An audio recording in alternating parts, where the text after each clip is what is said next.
All right, today we're going to finish up the chapter. We're going to talk about exponential and logistic growth and decay.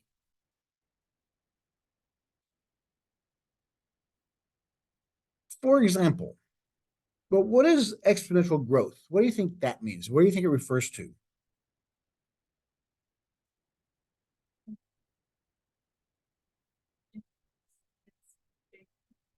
Yeah. Exponentially.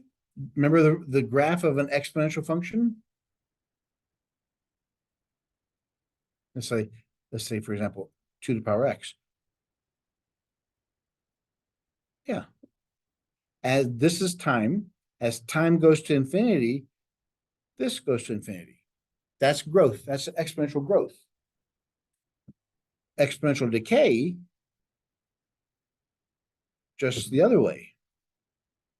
As time goes to infinity, the value, the amount, or population we're going to talk about, goes to 0. I know everybody's heard of carbon-14, carbon dating and half-life of chemicals. This is where it all comes about. Because, for example, first thing we talk about populations.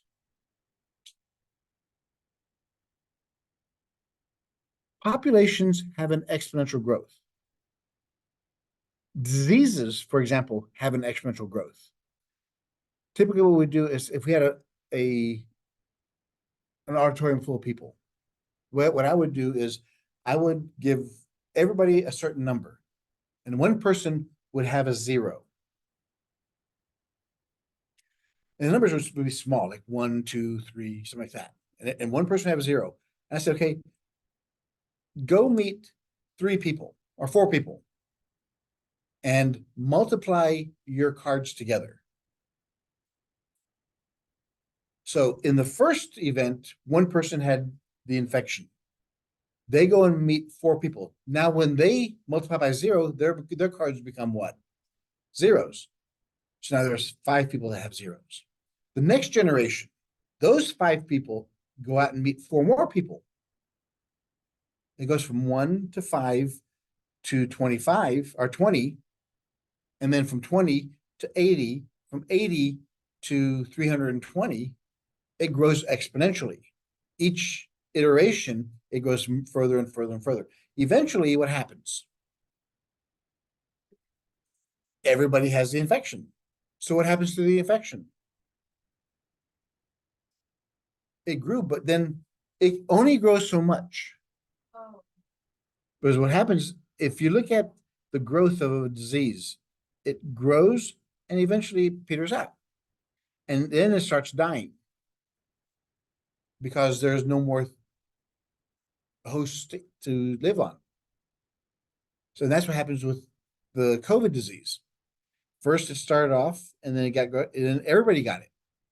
Then everybody had it for so long, they were isolated, it can't spread anymore, it just died off. And we had a vaccine coming up. So that works with everything, with populations of humans, of animals, plants, everything. So think of the human population. We are overpopulating. If you don't believe me, look around. Get on an airplane, fly over Dallas. You can't see where Dallas Fort Worth stops.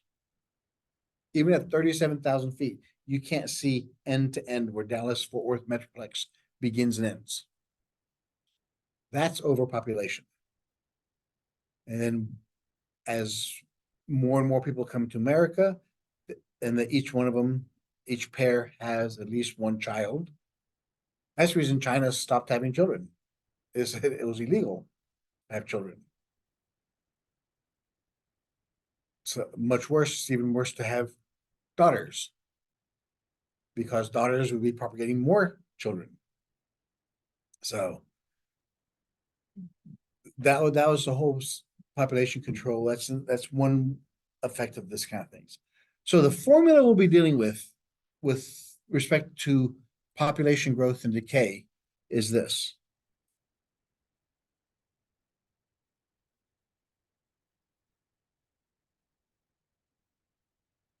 That's the formula we'll be doing. This is gonna be Formula One, our beginning formula.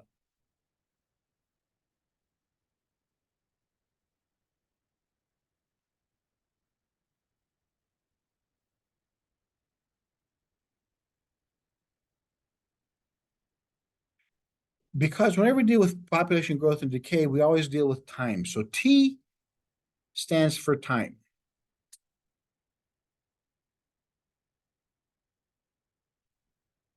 K is called the growth constant.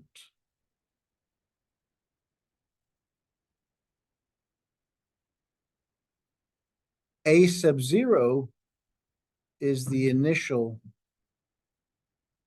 amount. Whatever it is you're starting out, whatever you're analyzing, researching.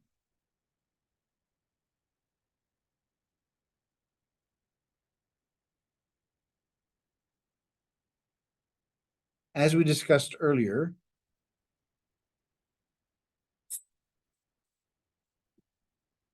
so what part of the equation would cause to be either an increasing or a decreasing function? Yeah.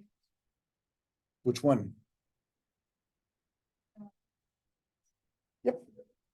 If K is positive, then it's going to increase. Time can never be negative. Time always goes to the positive. And if K is negative, then we have a decay.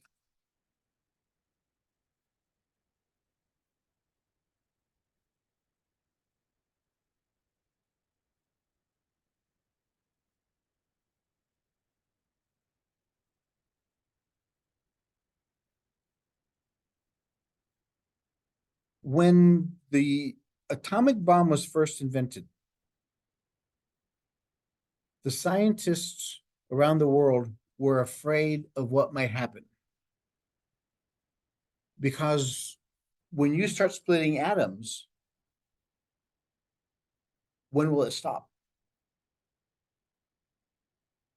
The theory was that if you explode the atomic bomb or hydrogen bomb, it will keep on growing because it has more atmosphere to grow until it envelops the entire Earth.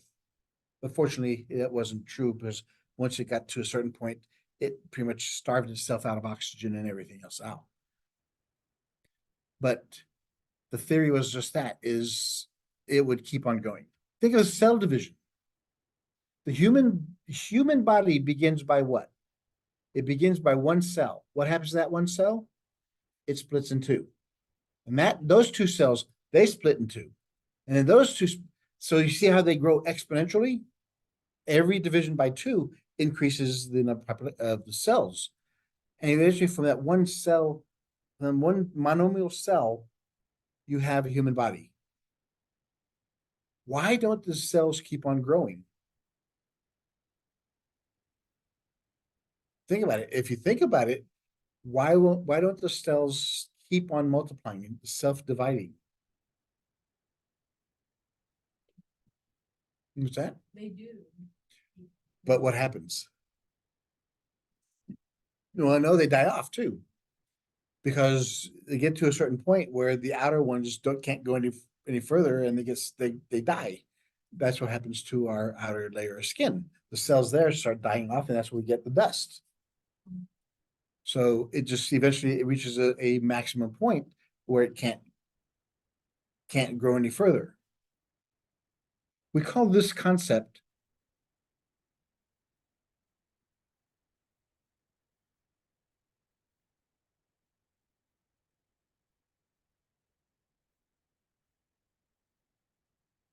uninhibited growth of cells. And this formula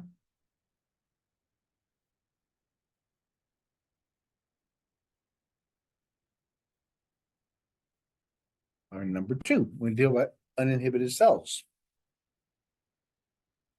Remember, time can never be negative.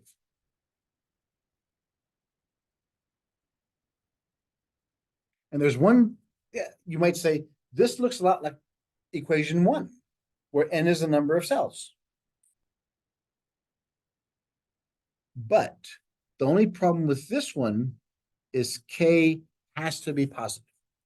We're always dealing with a constant growth. Where's my example sheet?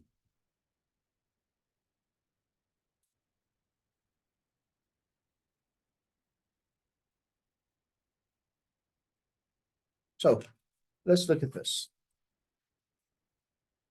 We're going to look at this example.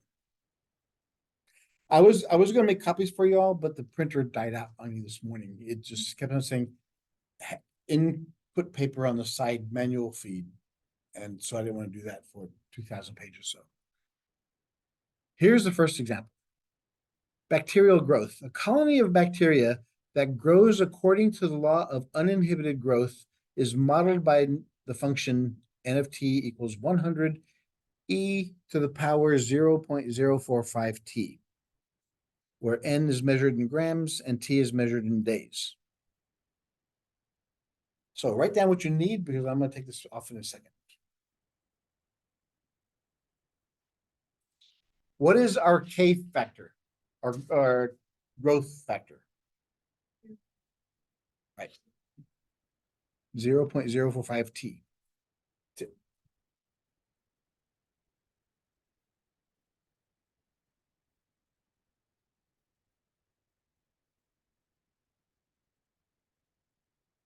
A is asking, determine the initial amount of bacteria.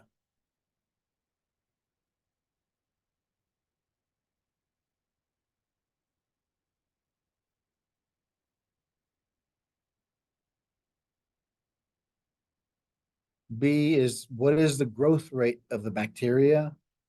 What is the population after 5 days? How long will it take to reach 140 grams? What is the doubling time for the population? We're going to look at all 5 of these.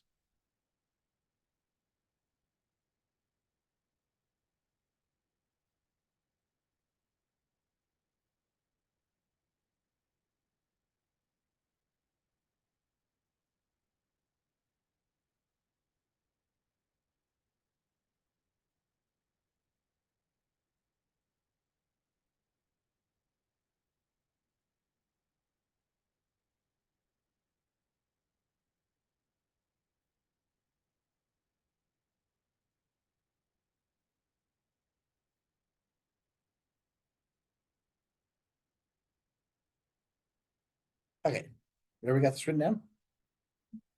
I could wait if I need to.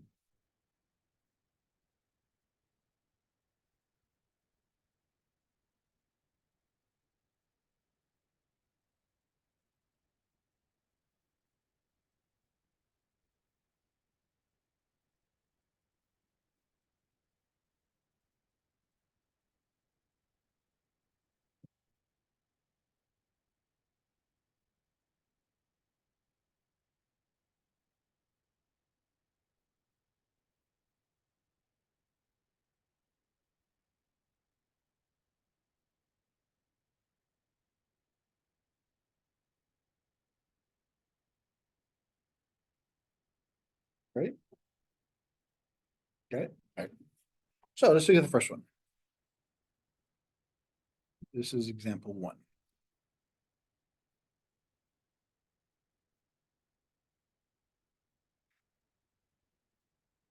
We have N of t equals 100 E 0.045 t. N is in grams. T is in days. All right. Determine the initial amount. What is N sub 0? The initial amount. 100 what? Grams of bacteria.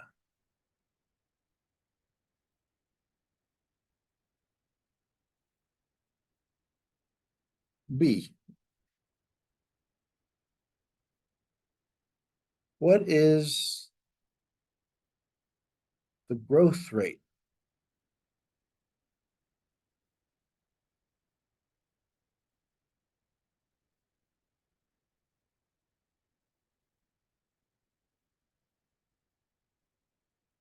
The growth rate we determined was what letter? So where's our K in our equation?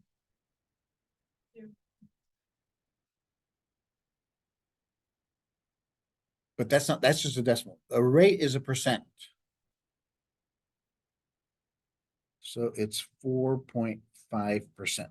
Move it over to the right.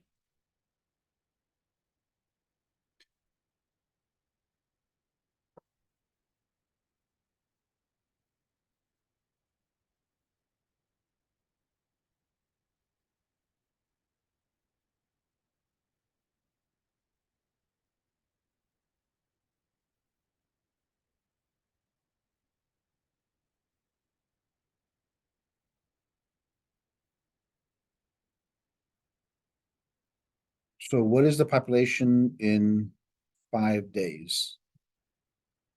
Is that what it is? After 5 days, yeah.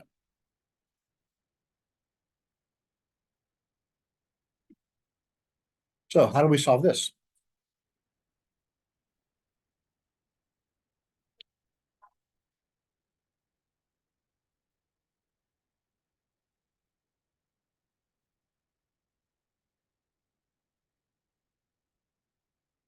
Mhm.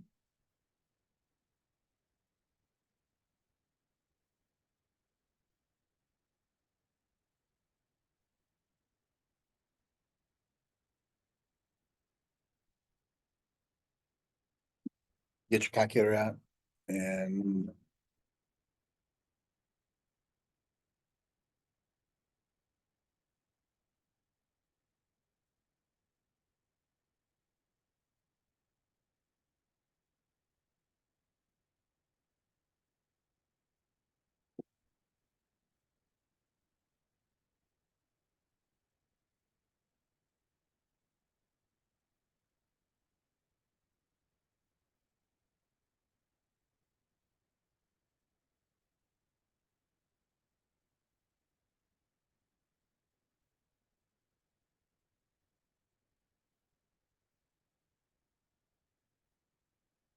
so e to the power 0.225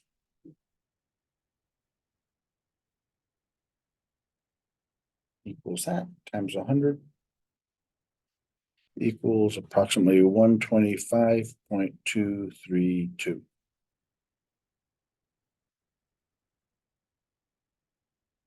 grams.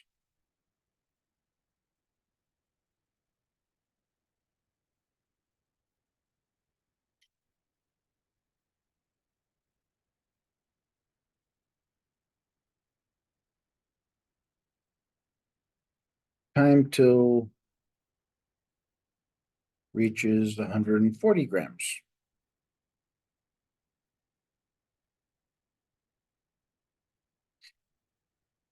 Remember, this is the final amount. So out of our function,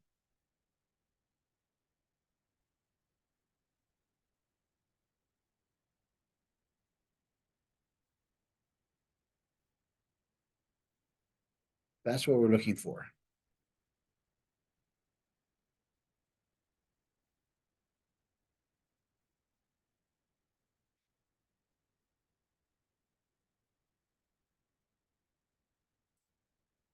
So first thing we do is divide by 100. 1.4 equals e to the power 0.45t. Take the ln of both sides. So 0.045t is equal to the ln of 1.4. T is equal to the ln of 1.4 divided by 0.045.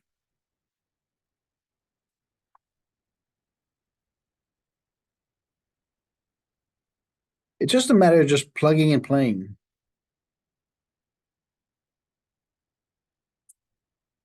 Ln of 1.4 equals that.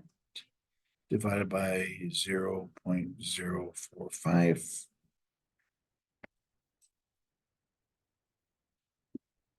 Equals 7.47, which approximately 7.5 days. It'll be 140 grams in about 7.5 days.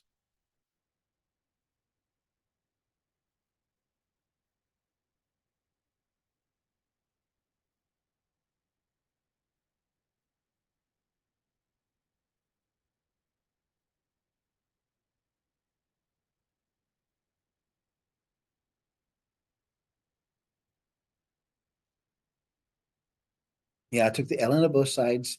Because of that, the exponent comes out in front and the ln and e cancel. So, and then divide both sides by 0.45, get that. Now, the last question is asking, when will it double in size?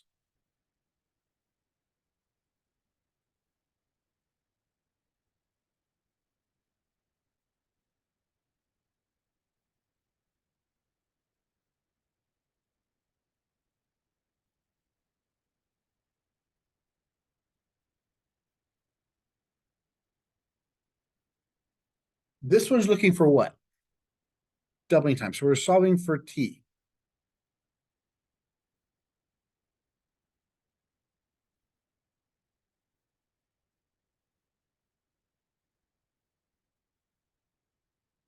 So since we're solving for t, what number goes here?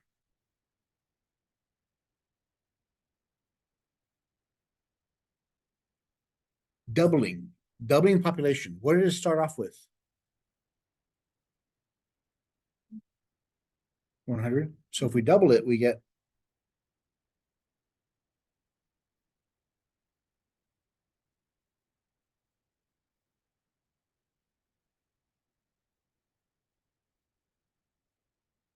now we solve for t. Remember, this is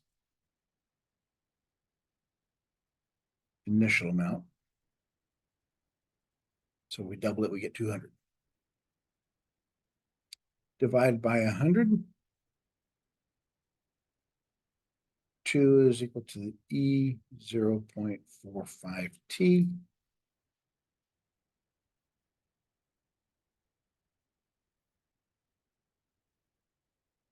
How do we get the t out the top? Take the ln of both sides.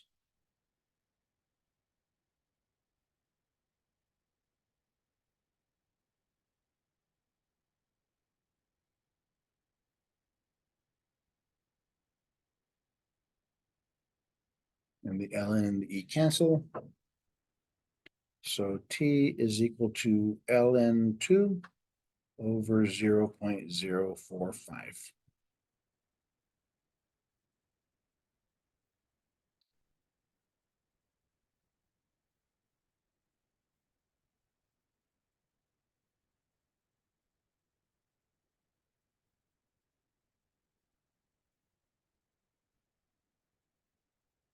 $15.4.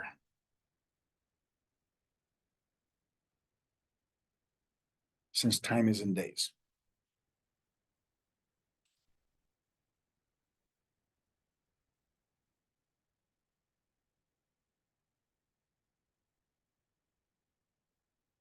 So far, so straight. Pretty easy. Let's look at the second example, bacterial growth. A colony of bacteria increases according to the law of uninhibited growth. That's the n function. If n is the number of cells and t is the time in hours, express n as a function of t. If the number of bacteria doubles in 3 hours, find the function that gives the number of cells of the culture. How long does it take for the size to triple? How long will it take the population to double a second time? That is to increase 4 times. So go ahead and write those down or take a picture of it. We'll solve these next.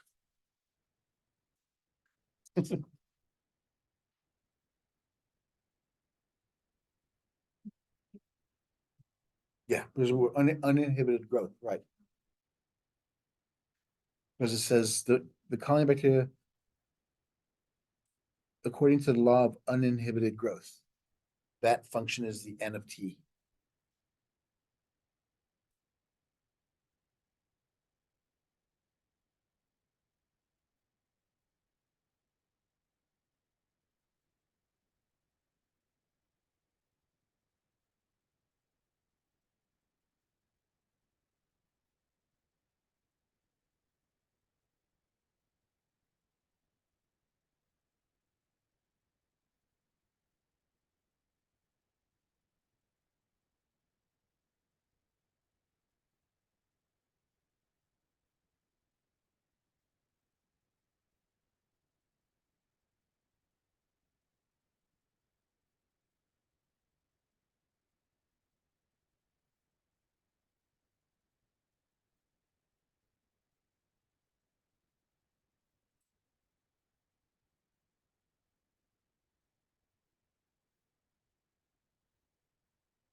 Colony bacteria increases according to the law of uninhibited growth.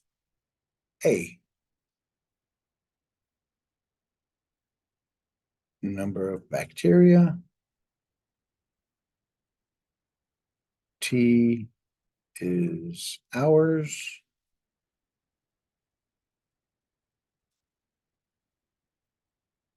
Express as a function of T.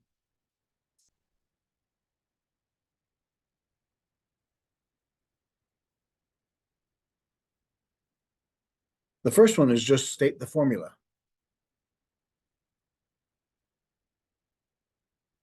The second one, if the number of bacteria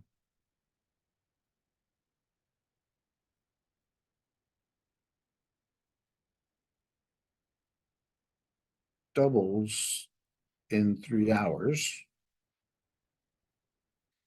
find the function.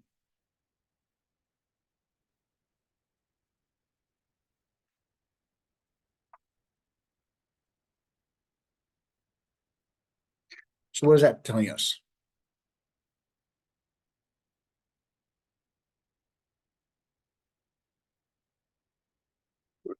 The T is 3. So we have N of 3. What's going to happen to the NO function?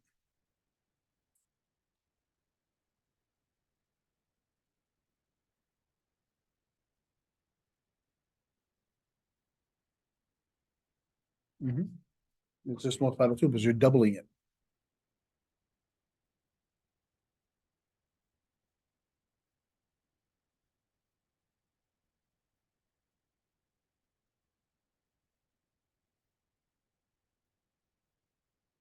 So what was this side of the equation? This side of the equation, we use this.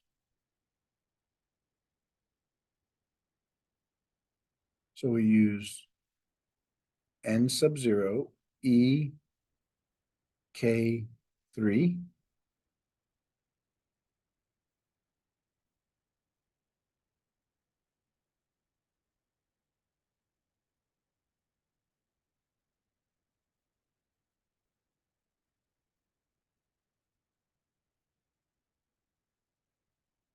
divide the count. So we have E 3K equals 2.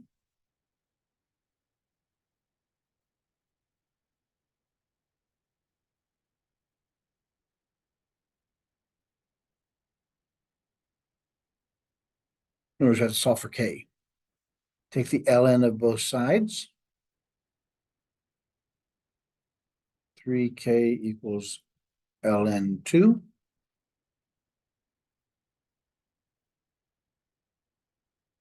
So K is equal to ln 2/3. Does it matter that you went from EK3 to E3K? Or is that just? Commutativity. It's just that I like to have the numbers constants. Here I put 3 there, but 3 times 4 is same thing as 4 times Oh. 3. Commutativity. So this answer gives us ln 2 divided by 3, 0.2310. 0.231049, which is 0.23105.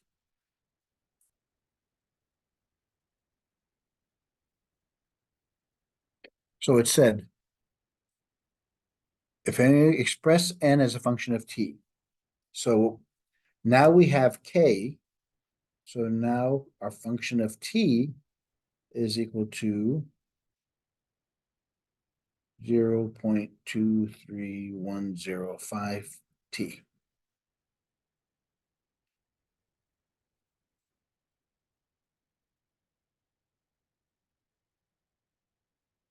That's what it's asking for.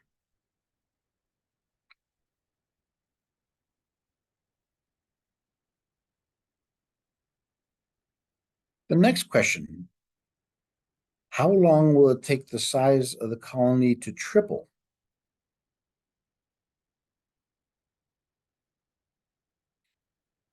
So we started off the same way the other one. This first one is, last one we had double. Now we're going to triple it.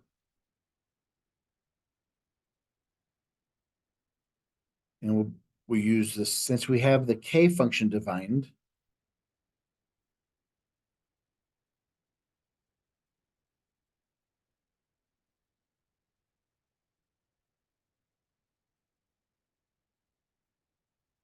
we needed to know the constant of growth, the constant coefficient, constant growth coefficient. Now we can isolate only the time variable. This is C. Time to triple.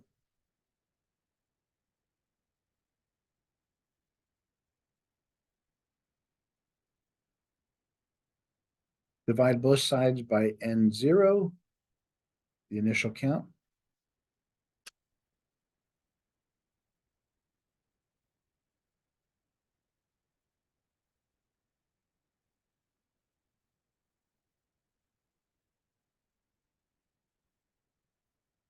What's next?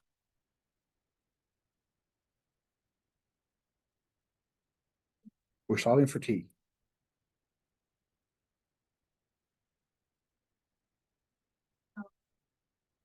Yes, take the ln of both sides.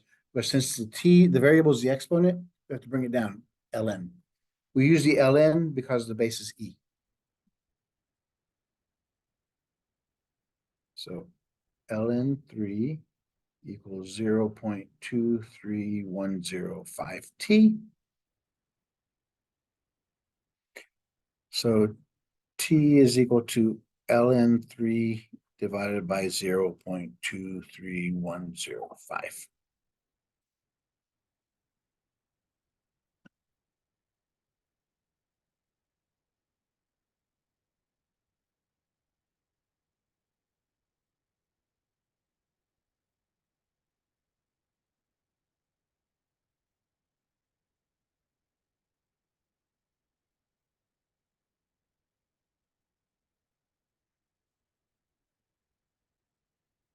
Four point 7548.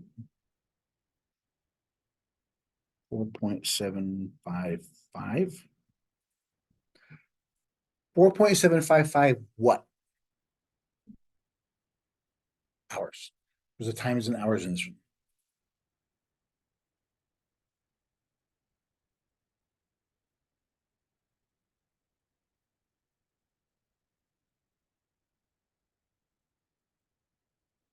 And the last question is, how long will the population to double a second time?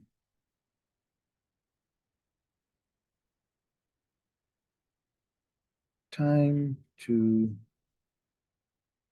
double How many hours was it? Let me see. 4.755. Second time.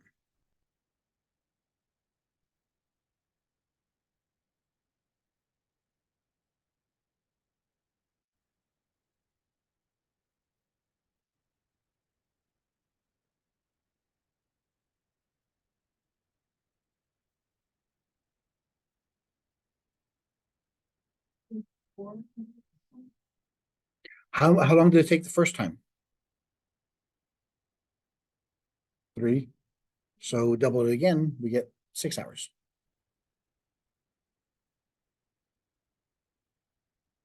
Oh, okay.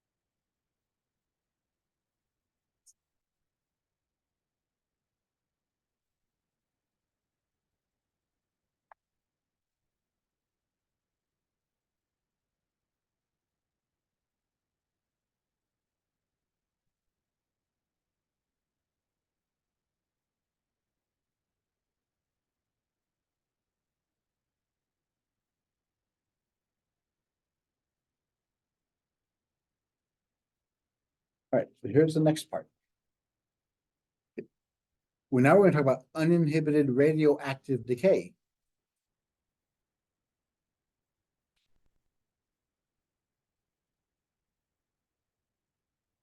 Uninhibited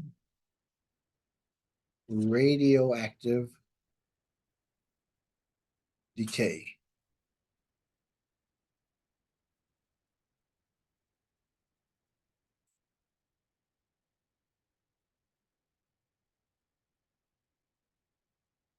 Oh, and I'll put the formula down for you. The formula here is A of t equals A sub 0 E K T. Since it's a decay, what does K have to be? Positive or negative?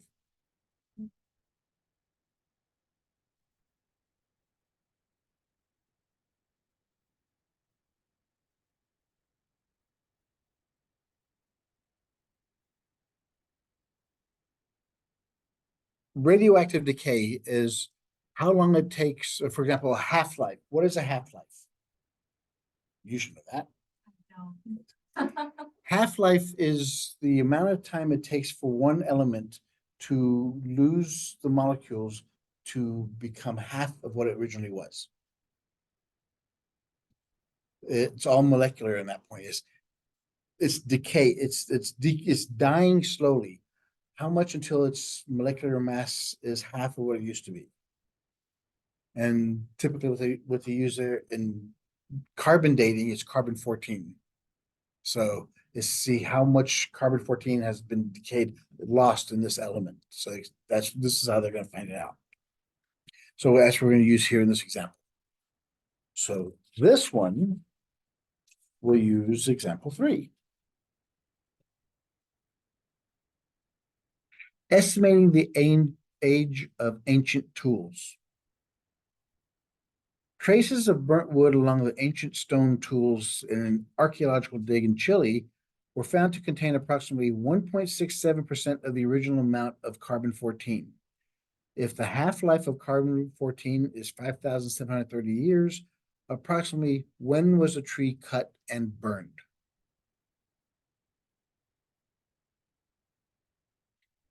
Here's the equation.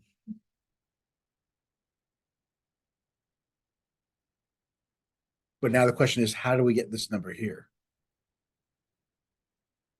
Because the first thing you always have to do, we have our equation. we have three variables. We have a sub zero, we have k, and we have t.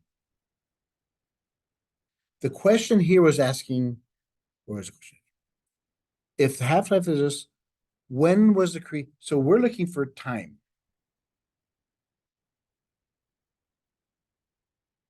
We're given this, the original amount. We have to calculate the constant rate of decay. How do we do that? Use the time of the 5,000. Well, it's a half-life though, yes. So what we have to do here is we have the original H, right? We want half of that. And half of that's going to equal what? Right there. Is going to equal this.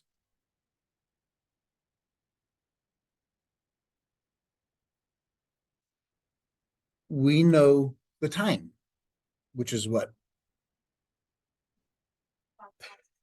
Right. So the half-life, the amount of element decayed by half in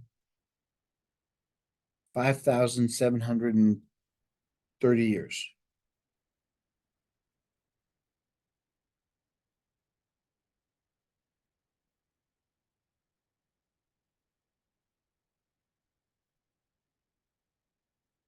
Because this is the amount we're looking for, the AFT. It's half of the original amount. Divide both sides by a sub zero. So we get 1/2 equals E 5,730K.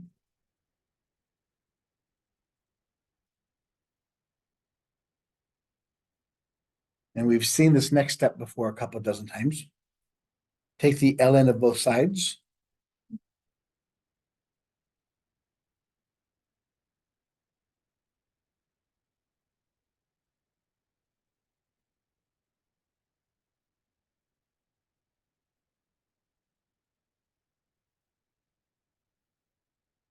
Which becomes ln 1/2 equals 5730K. Yeah. And divide by 5,730 both sides.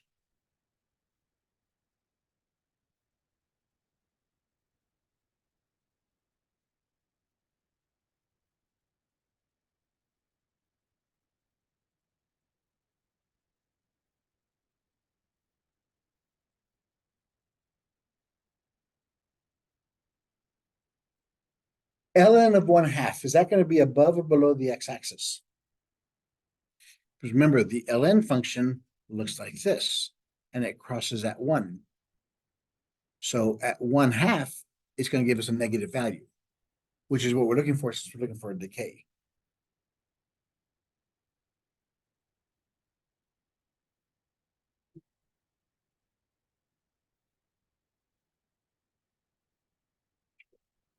ln of 0.5 divided by 5,730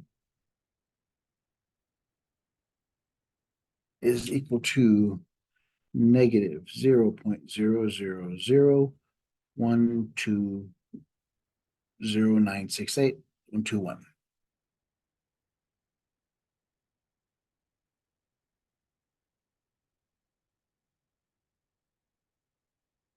But this number was really negative 0.000120968.1. The more decimals, the digits you use, the more accurate it becomes, which is called a round-off error. So give or take, your answer could be off by a few decimal places, depending on how many decimal places you use. I'm rounding mine up to the 6th decimal place. So that gives me my constant rate of growth. Or decay in this case.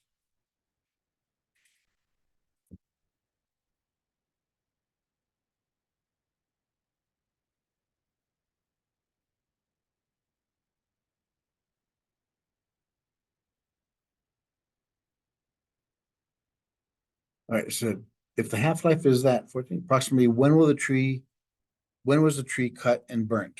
All right, so we have to figure out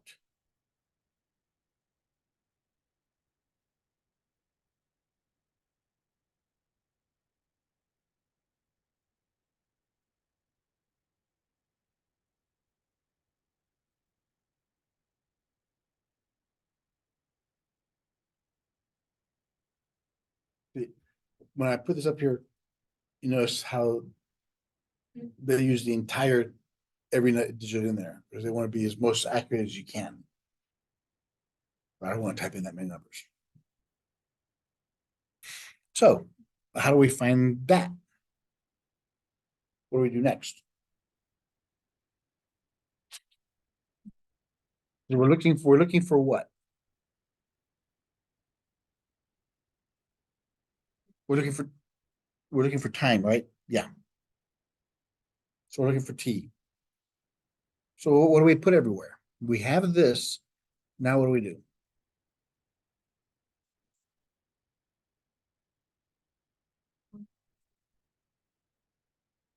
Right. The original amount is 1.67%. Right.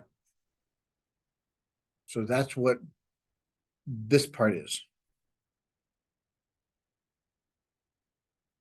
That's what they found. That's what we have right now. It's actually, I should put that. This is AFT. It's 1.67% of the original amount. So 1.67% of A sub 0 equals A sub 0 E negative 0.00121T. We can't use percentages, so we have to convert that to decimals. Move it 2 to the left.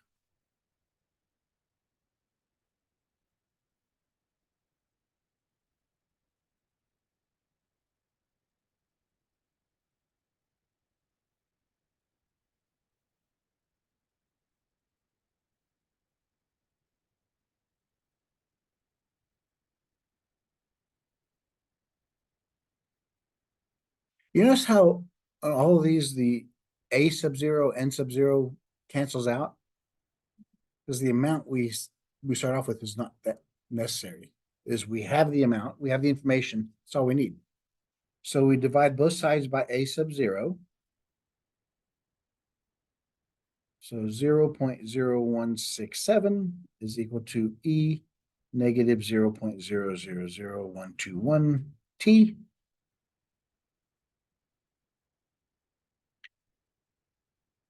Take the ln of both sides.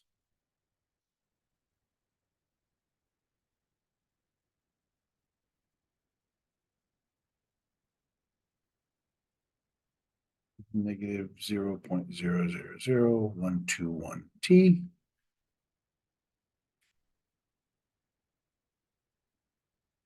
And divide by negative 0.00121.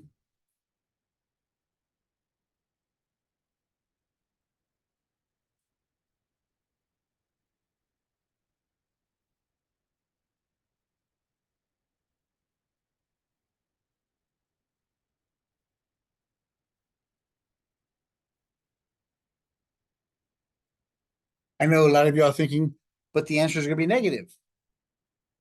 Well, no, because remember, if the ln function is less than 1, it'll give us a negative answer. So the negatives will cancel. We'll have a positive time value.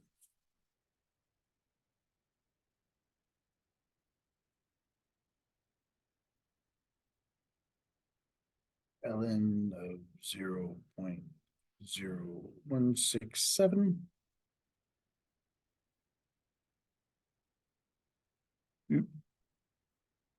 equals divided by negative 0.0000121.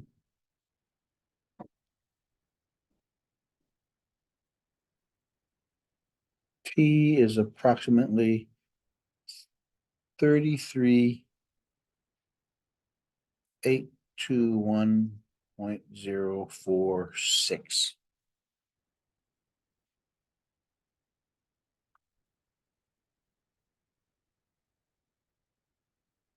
Years. So approximately 33,821 years. Again, the round off error was if it's different than what they had, was I rounded mine to 121 instead of 1210968.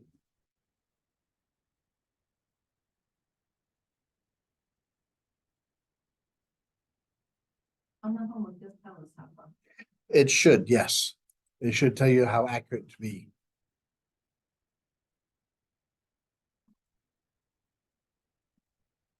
Yeah, yeah. Well, 9, 10 years, yeah. It's substantial. But to be honest with you, out of 33,000 years, give or take 10 years, isn't going to change it that much. But it's still pretty impressive how they could guesstimate to be even that precise. It's amazing. Okay, the next thing we're going to talk about is Newton's law of cooling.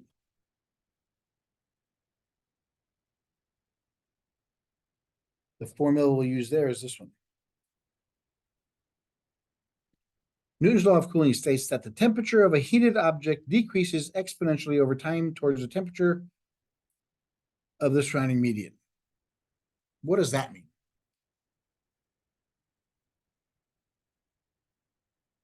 The temperature of an object will exponentially decrease to the temperature of the surrounding medium. They're reaching it. Right, it'll reach equilibrium. It'll be room temperature. If the room is 80 degrees, it'll just stop at 80 degrees because it won't go further than its surroundings. Because then it'll require more energy. Right now, it's losing energy. To go any further down, it'll require more energy, which it can't absorb energy. So here we'll use these examples. An object heated to 100 degrees Celsius and is then allowed to cool in a room whose air temperature is 30 degrees Celsius. If the temperature of the object is 80 degrees after 5 minutes, when will the temperature be 50 degrees? Determine the elapsed time before the temperature. So here's another set of problems. So go ahead and take a picture or copy that down. Just a little bit. Now. Yes. There.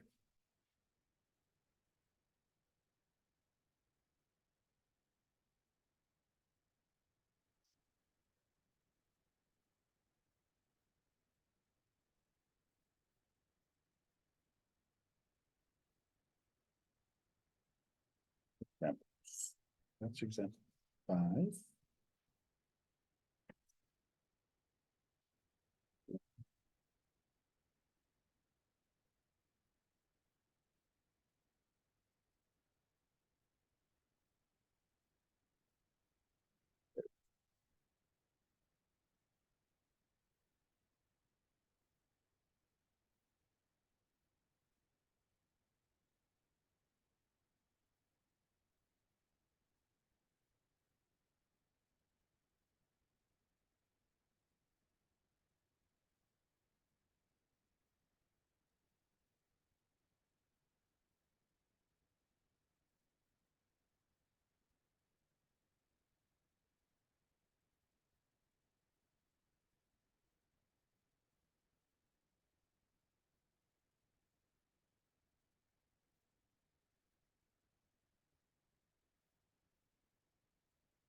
Okay, so example 4.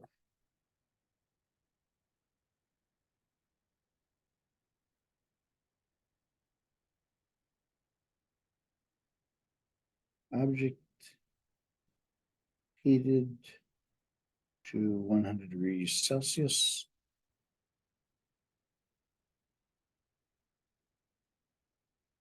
And allowed to cool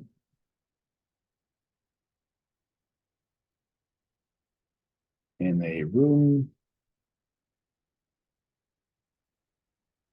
at 30 degrees Celsius. A. Well, we're going to use the formula U of t equals t plus u sub 0 minus t kt.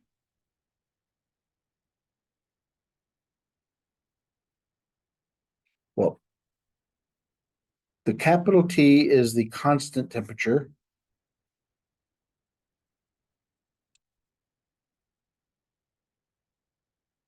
Of the surrounding median.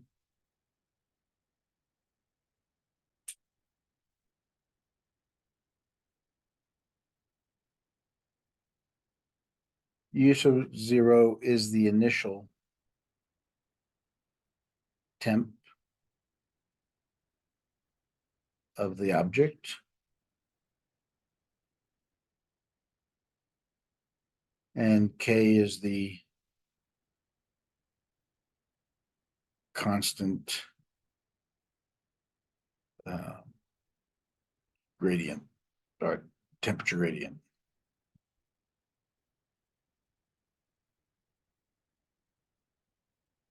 In our case, it's going to be negative because it's less than 0.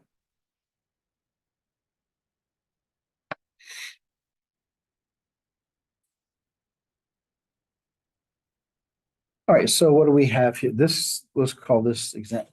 This is formula 5, because we'll refer back to these. So what do we have so far?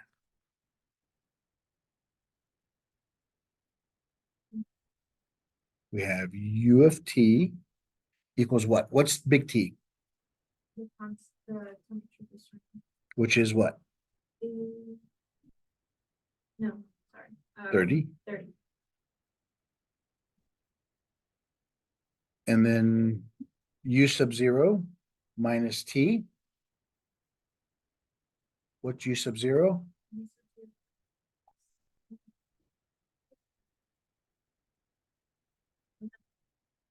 Minus T.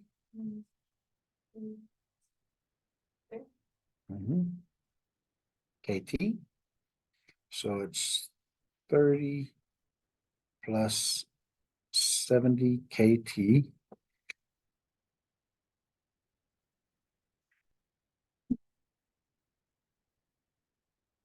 But it's after 5 minutes, so T is 5.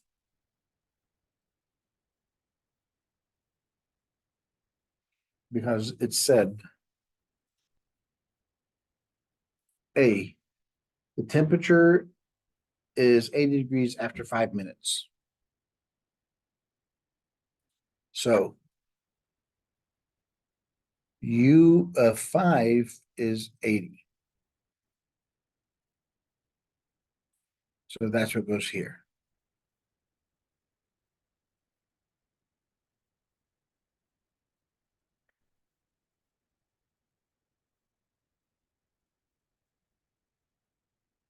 Subtract 30. 75K.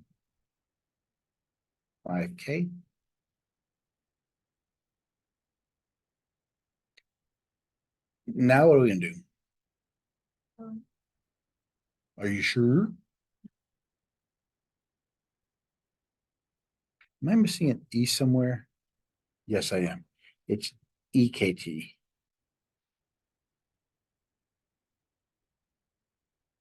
We first have to get rid of the 70. I forgot the E after the K. After the 70. So we divide by 70.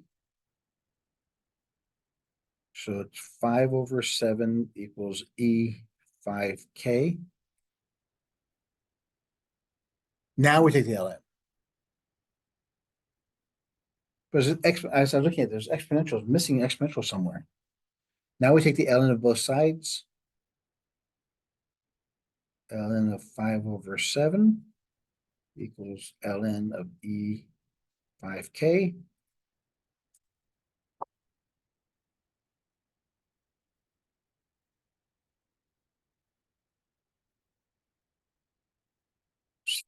K divided by 5. So K is equal to ln 5/7/5.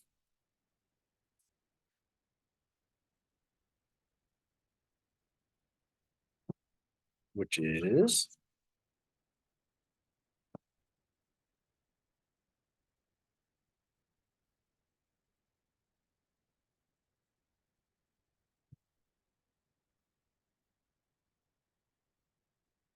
divided by 7. All that divided by 5 is negative 0.0673. It's 294447. So that's my constant of coefficient of decay. So what do I do with this number? Have I answered the first question? Nope. Because so if the temperature is 80 after 5 minutes, when will the temperature be 50 degrees? So now we'll use that K factor.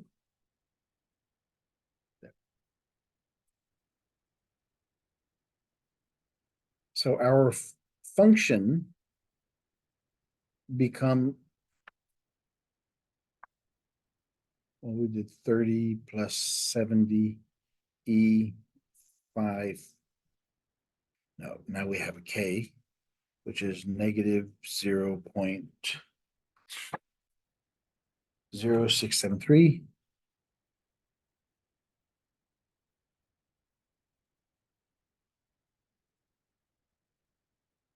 We'll call this equation 6, because now we have to look at for what? So now we're looking for if temperature 80 degrees after 5 minutes, when will temperature be 50 degrees? So we want the final degree to be 50.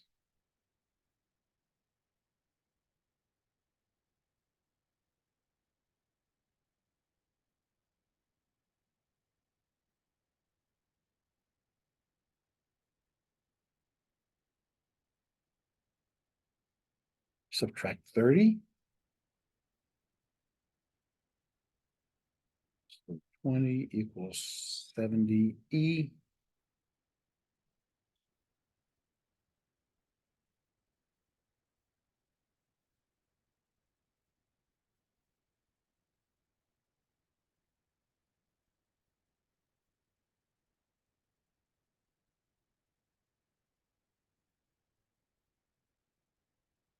Now we're going to solve for E.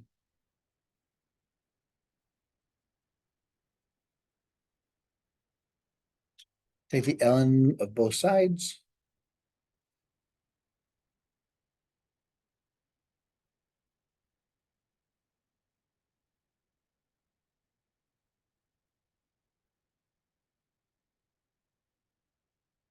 So T is equal to ln 2/7 divided by negative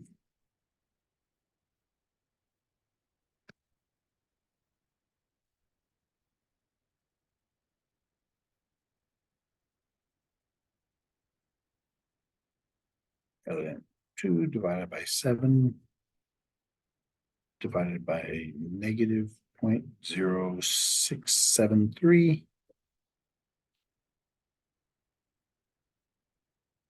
equals approximated.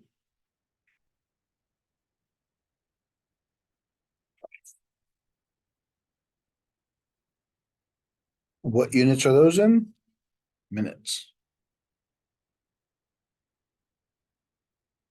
So after 18, just over 18 and a half minutes, it'll get down to 50 degrees.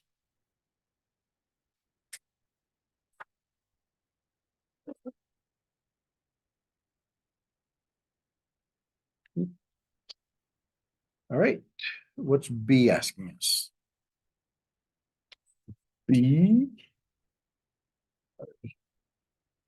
Determine the elapsed time before the temperature of the object is 35 degrees.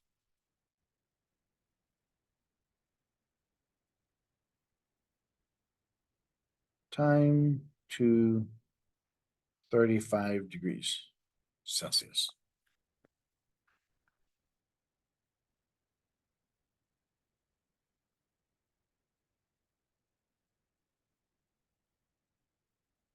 So we're going to use the same equation here. Since we have a constant and coefficient, only thing we're going to do is we're going to change the final number here. Instead of 50, we're going to use 35. So we're going to use the last one we just used.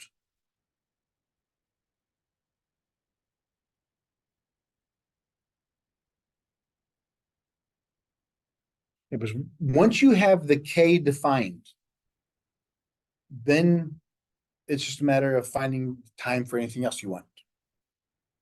So we want 35 degrees here equals 30 plus 70.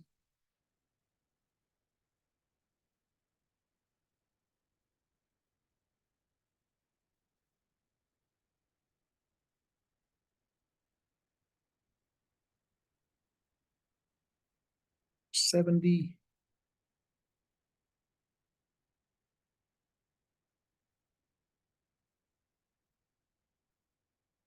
divided by 70.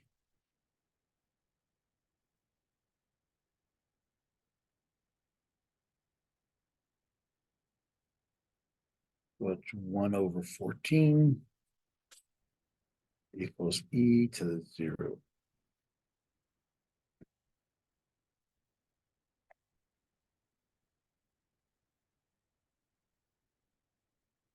As always, ln of both sides.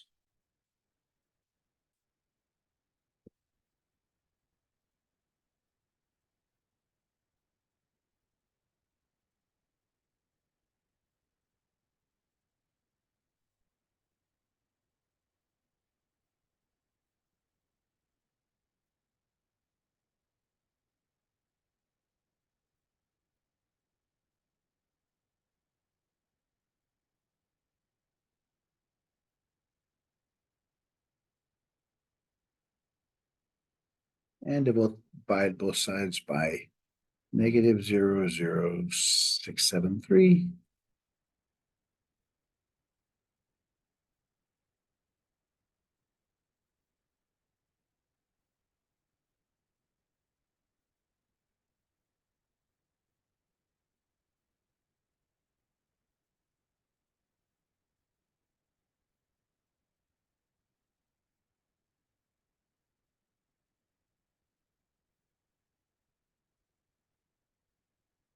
ln of 1/14 divided by 0.0673.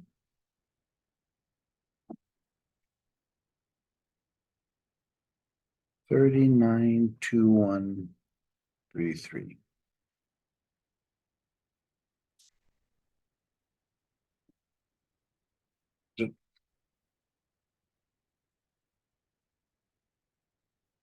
Oh, now we have another one, don't we? What do you notice about the temperature as time passes? What happens as time goes to infinity? What's that? The temperature decreases. Slows down. With a decreasing rate, right? And we can determine all those by taking the slope of each of these also. So we find the rate as each one. So yeah, so as time, the temp decreases, but it's heading towards what temperature? right, which is heading towards the room temperature.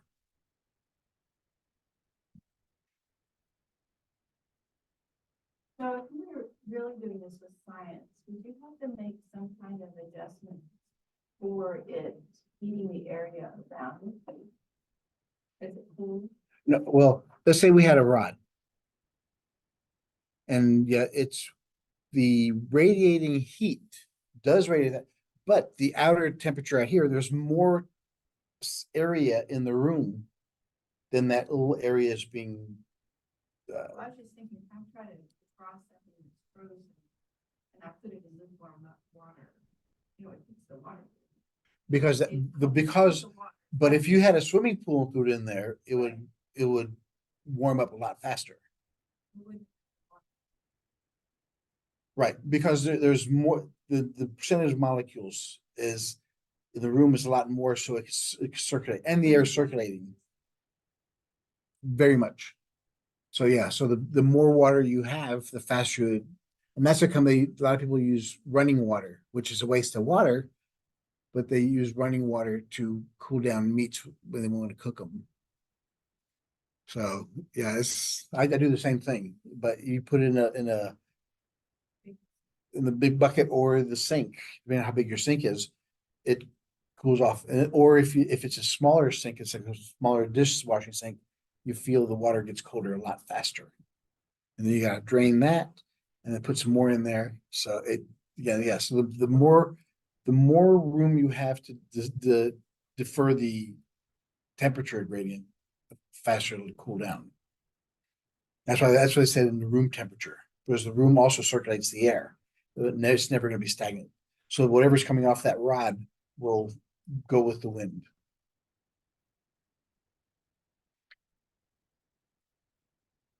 The last part,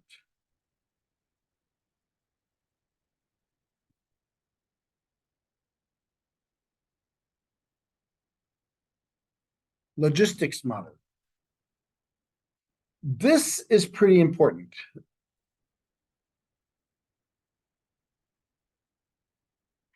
We touched upon it earlier.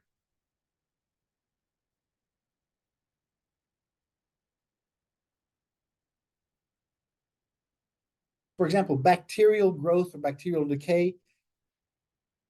Bacteria can only survive if what? And what does the host have to give it? Food, nutrients. It has to have nutrition to survive. As it comes in space, as far as we know, there aren't any bacteria. You can't get the fluid back in space. It has to have something to live on. Which is why earlier we talked about the uninhibited growth. There is a inhibition, a determining factor is how much growth can it make. The COVID, like I said earlier, it lived on people getting sick. The more people got sick, it lived on the body as a nutrient. But as more people got sick, it didn't have that much nutrients to jump around.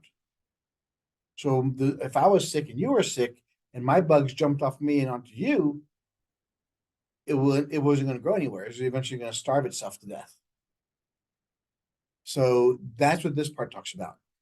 How much supply can sustain this number of bacteria or whatever. And here we have A, B, C, T, and P of T.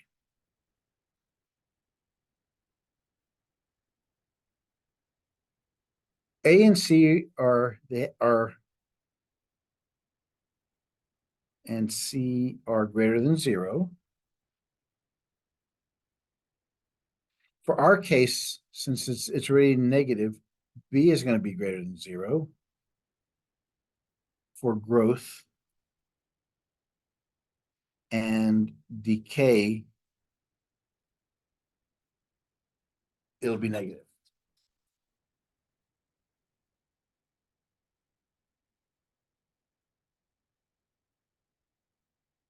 C is called the carrying capacity.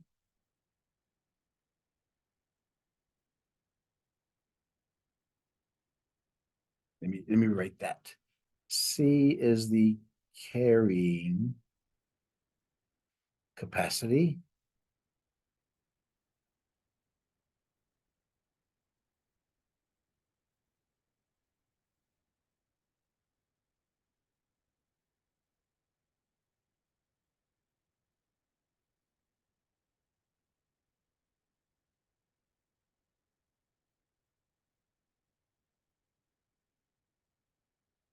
So eventually what happens here is this bottom number, this part here, as time goes on, our value B and initial value A, eventually those will go to zero as time goes on. And eventually what happens as time goes to infinity, this goes to zero. So we have C over one. So what happens is the value of PFT approaches that of C, the carrying capacity. Because once it reaches carrying capacity, then it's overloaded.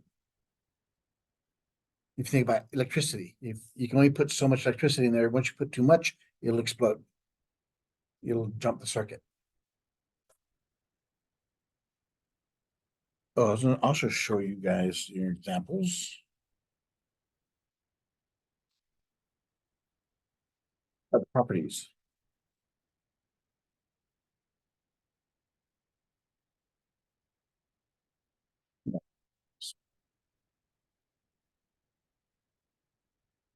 So when the B value, the exponent, is positive, it's an increasing function. You notice it has two horizontal asymptotes. Why two horizontal asymptotes? One, exponential functions cannot be negative. So the value itself cannot go to zero or below zero. And two, eventually, once the P value reaches the C value, then the bacteria can't grow any further. It's now at a stabilization.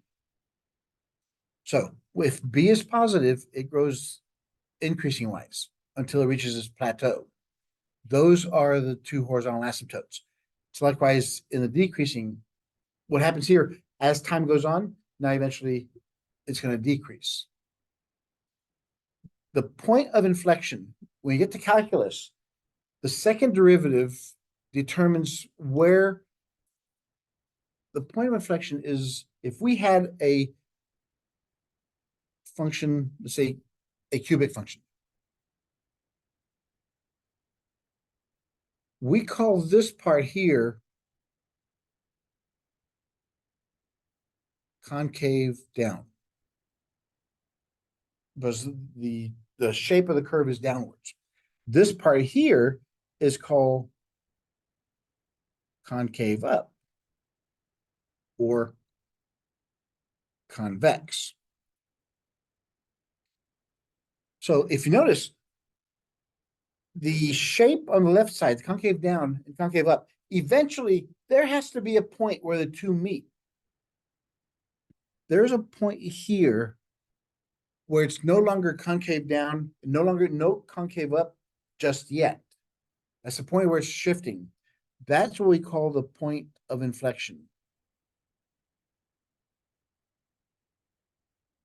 This is when we get the second derivative and set it equal to zero. It's not concave, it's not convex. It's nothing.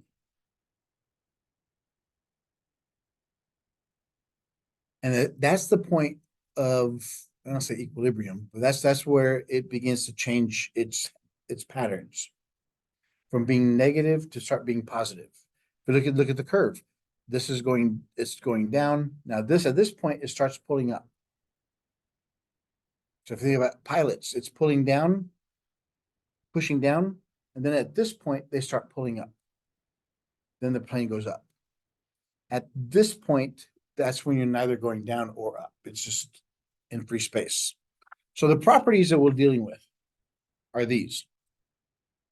The properties of logistic models for our equation number 7. The domain is a set of all real numbers. It goes on infinitely both ways. The range is in the interval 0 to C, where C is the carrying capacity. it can't go higher or lower than, it can't go higher than it can maximize its carrying capacity. There are no x-intercepts. The y-intercept is at p is 0. It's usually at 1.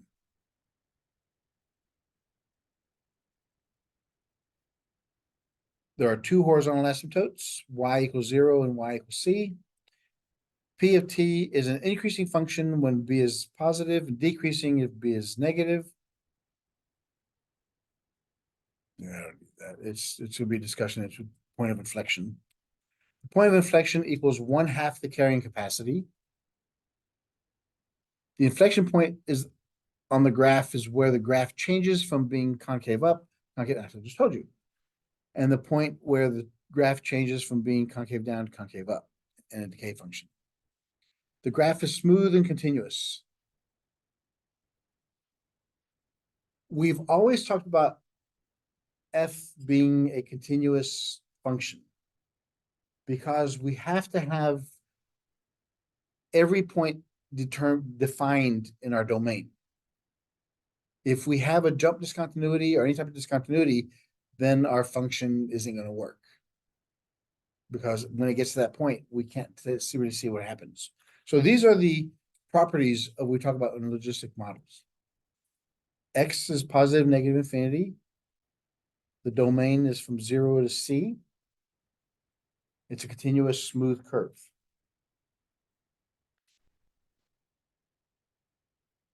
So example 5. Fruit fly population. Fruit flies are placed in a half-pint milk bottle with banana for food and yeast plants for food and provide stimulus to lay eggs. Suppose the fruit fly population after T days is given by this function. What is 230 going to represent? Oh, I'm sorry. I had my pen in the way. 230 represents what? The carrying capacity, right? C. And what is the growth rate?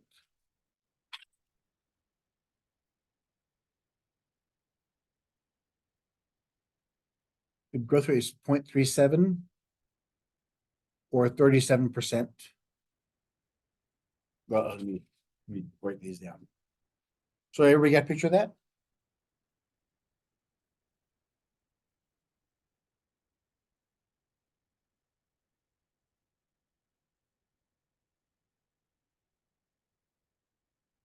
So example 5.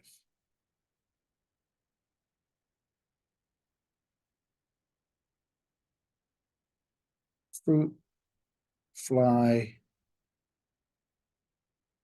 population. P of t equals 230, 1 plus 56.5 e to the negative 0.37 t. So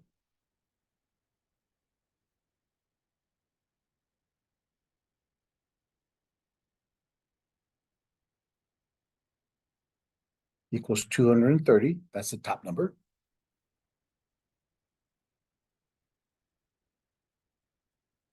The growth rate equals B equals 0.37, which equals 37%.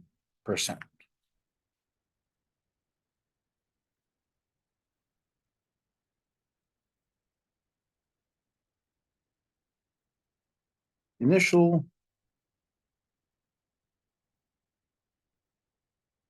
what's the initial population?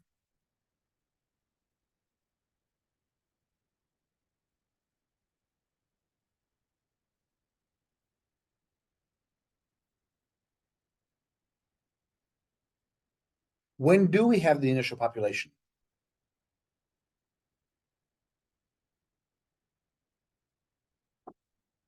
The initial population at time equals 0.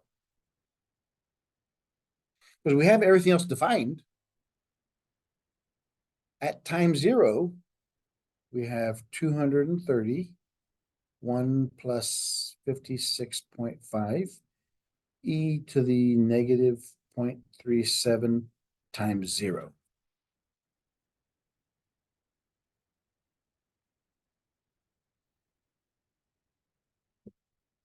So that equals 230, 1 plus 56.5 e to the 0, which is 1.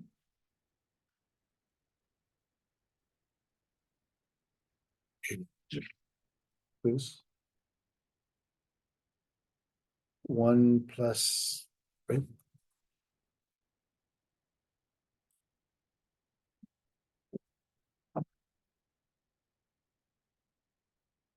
So 1 plus 56.5, 230, 57.5.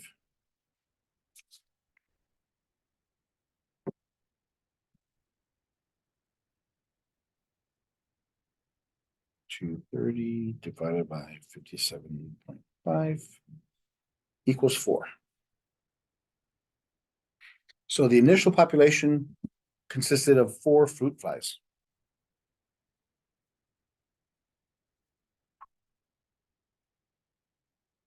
C. What is the population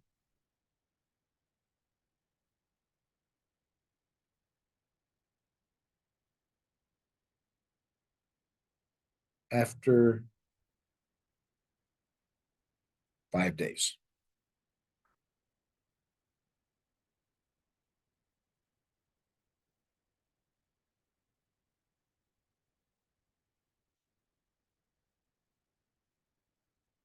So what do we change in our equation? T, yeah. So we got 230, 1 plus 56.5, e negative 0.37 times 5.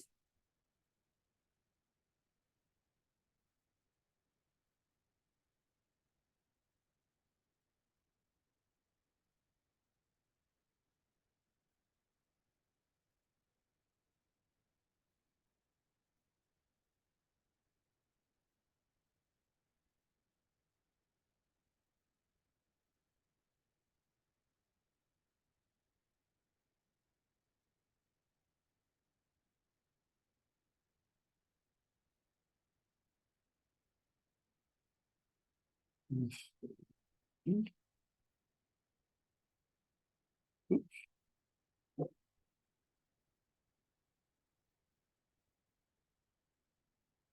Where's my C's?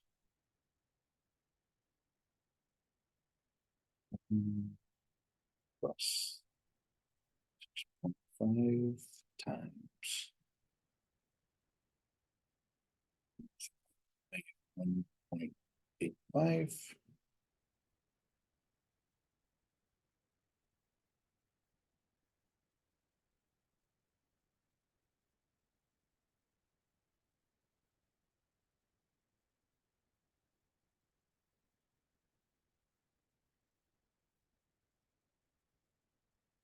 So after 23 point something, so 23 fruit flies.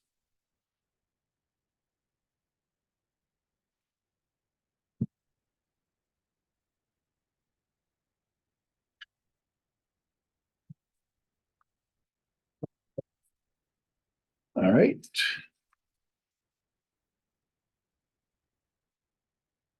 D, how long does it take the population to reach 180?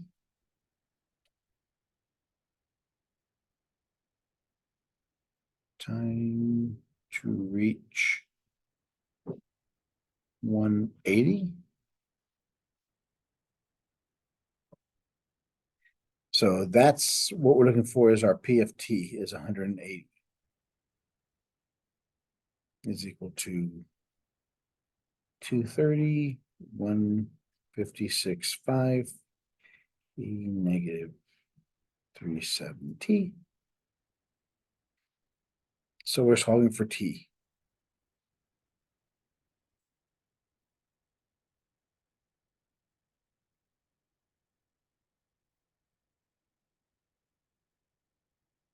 So we have 1 plus 56.5 E times 180 is 230. Divide, so multiply that over there.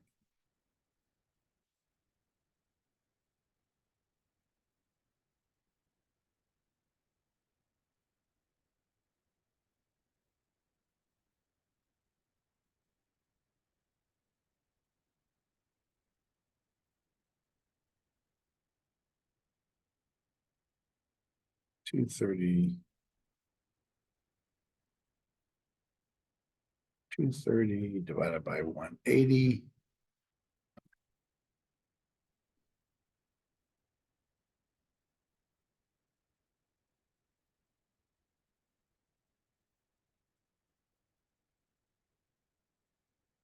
Subtract 1.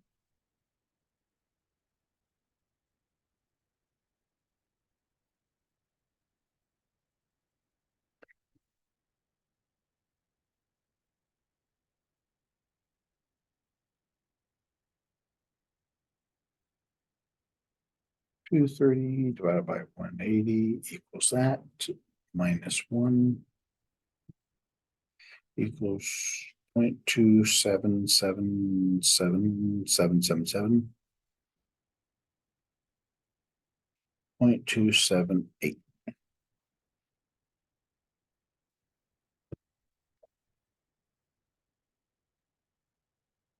E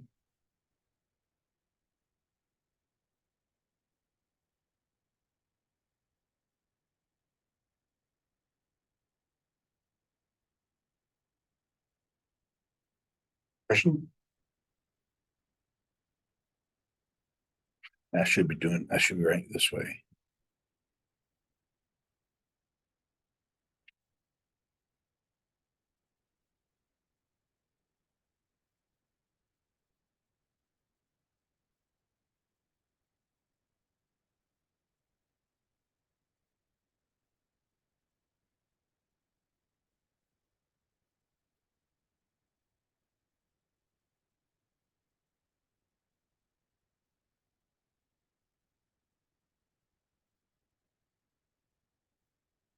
Zero zero 0.0049.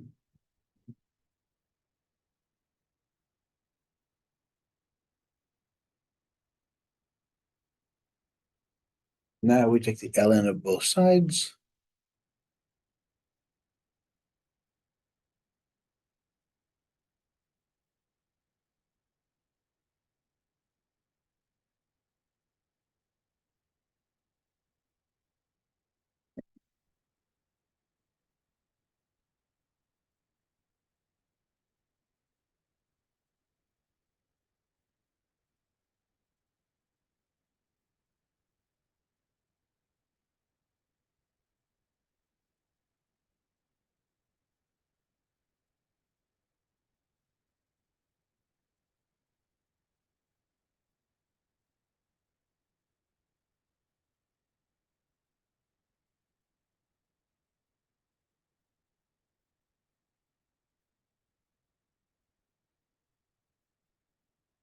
$14.3743.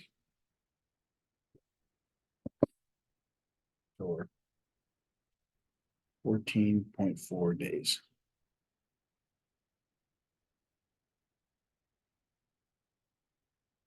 It's pretty much the hardest part about this thing is figure out what numbers to put where. But you notice the first thing you have to do is find out what the K is, the constant of growth. Once you find that, it's either going to ask for you a future population, the time it takes to get to there, or at what is the initial population. From there, you can calculate the rest of them. It's just the K is the most important part. All right, and the last example is this one, wood products. The EFISCEN wood product model classifies wood products according to their lifespan. There are four classifications: short, 1 year, medium short, 4 years, medium long, 16, and long, 50. Based on the data obtained from the European Forest Institute, the percentage of remaining wood products after T years for wood products with long lifespans, such as those used in building industry, is given by this function. What is the decay rate?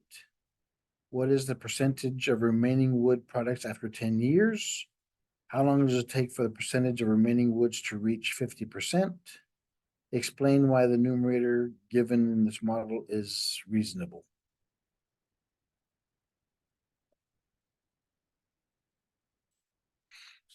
So,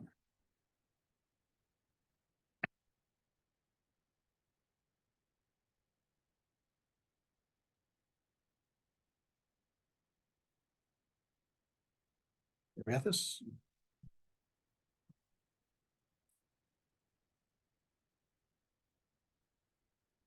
All right. So with this one, example 6.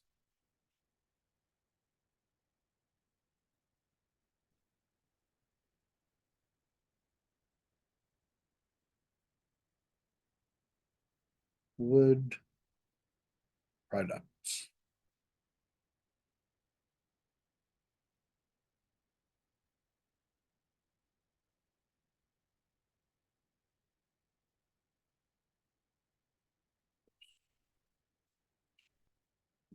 Six E.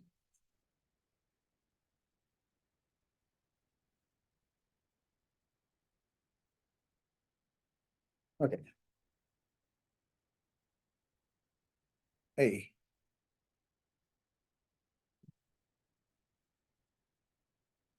What's the decay rate? The decay rate is this number here, 0.0581.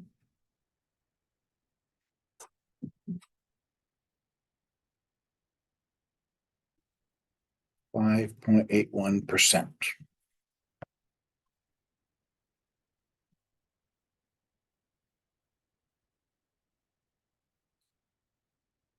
Per year, because it said decay, we're looking at per year anyway. What is the percentage of remaining wood products after it?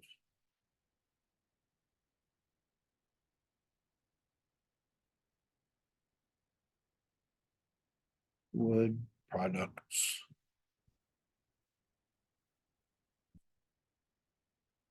Meaning after 10 years.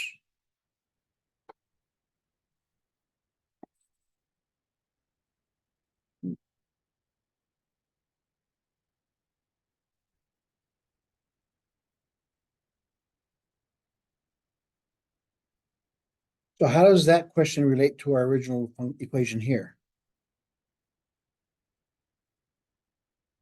10 years is time. So we're looking for is P of 10 equals 100.3952. 1 plus 0.0316 e to 0.0581 times 10.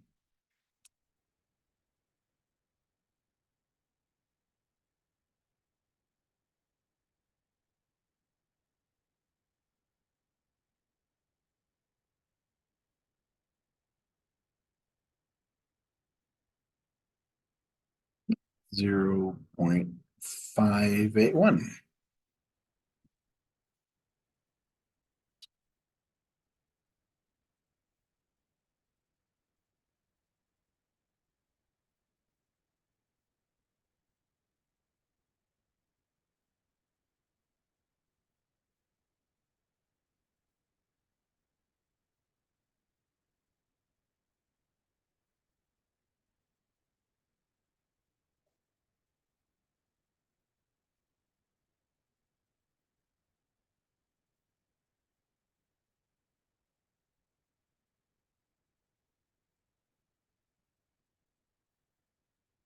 That's 1.0565. 0.0565.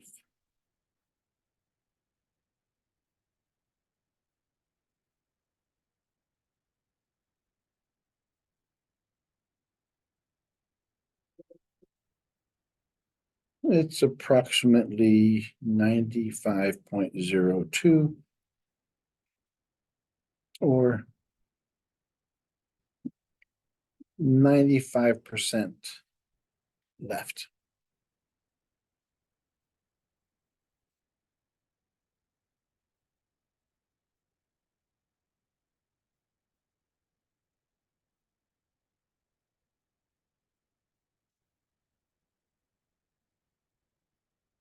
How long? Everybody got this one? Again, the hardest part of this one is be typing it in your calculator or computer. Make sure you put parentheses in the right place. So make sure you put parentheses around here. And what I did here, I went ahead and multiplied these 0.0581 times 10 is 0.581. I just moved the decimal place over one.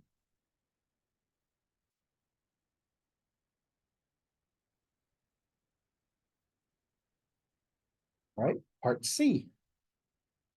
Explain, no, part C is this. How long, so time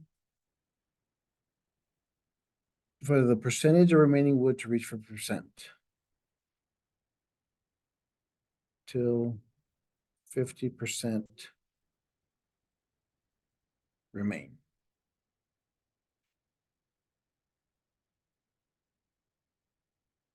So that's what we're looking for our value to be 50%, which is 0.5.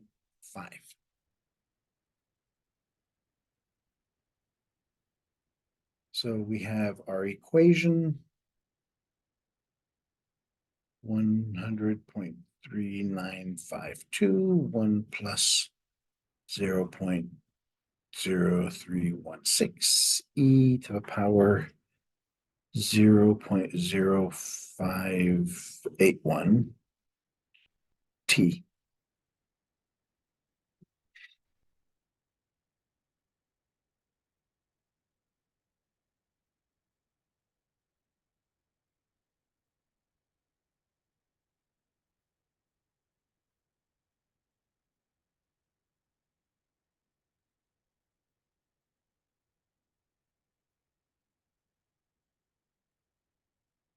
Pretty much, it's the same thing we did last time. We're solving for t, so we have to multiply this to both sides, divide by 0.5, move 1 over.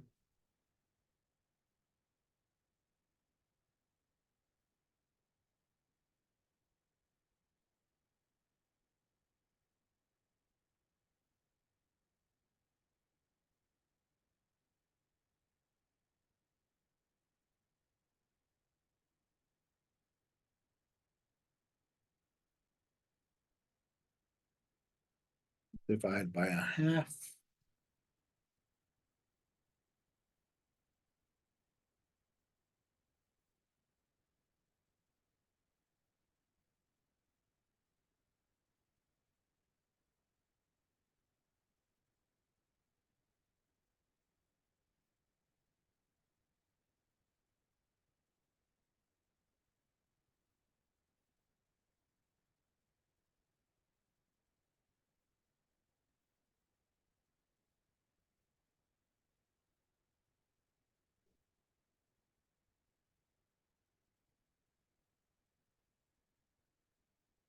But no, P of T is already in percentages.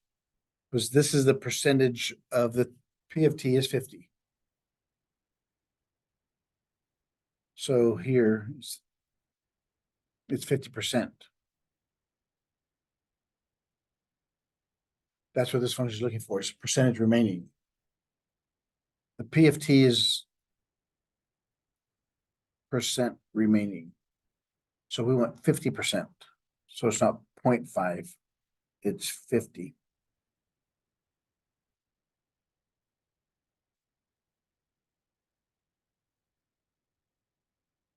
Because the number will be, it's getting larger instead of smaller.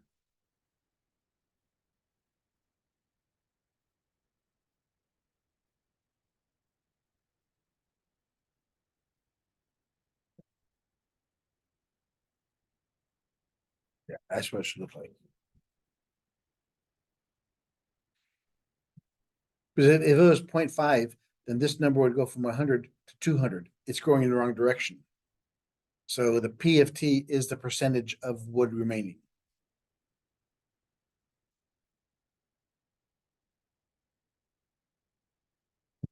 Subtract 1.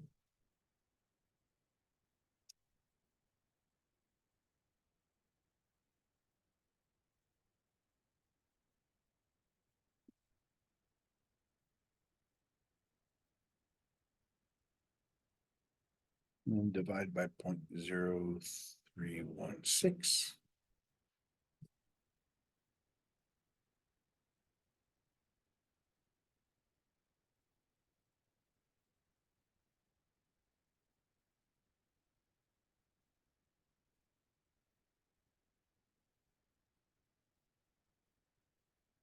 One point zero 1.0079 divided by 0.0316.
$59.6 years.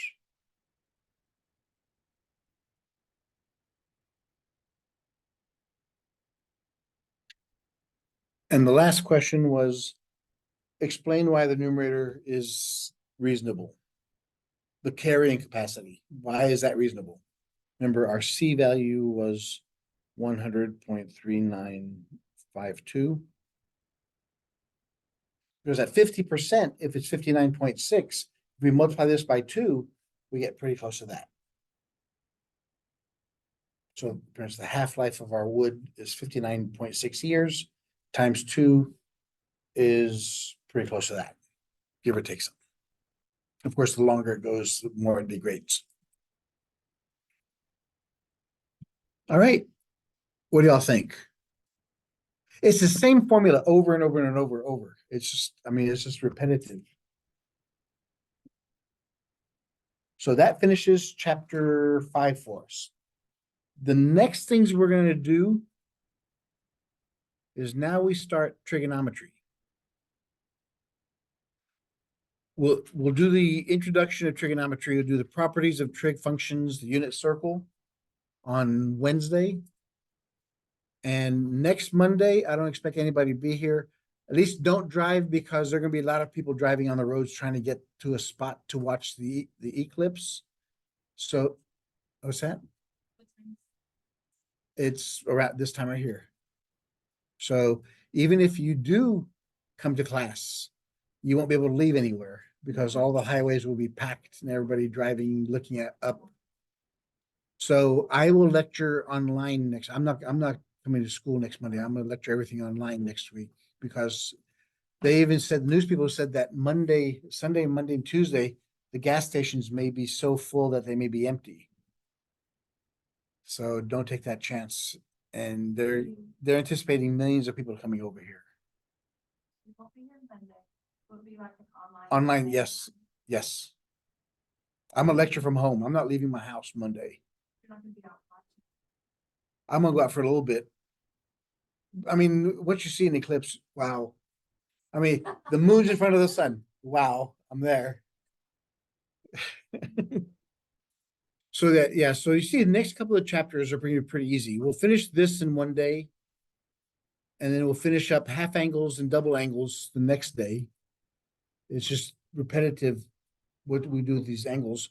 So that'll take us to next Monday. Next Wednesday, we'll deal with right angles and the law of sines and cosines because they all related to each other. And then we're in very good pace to finish up this Wednesday and next Wednesday. So, yeah, you're the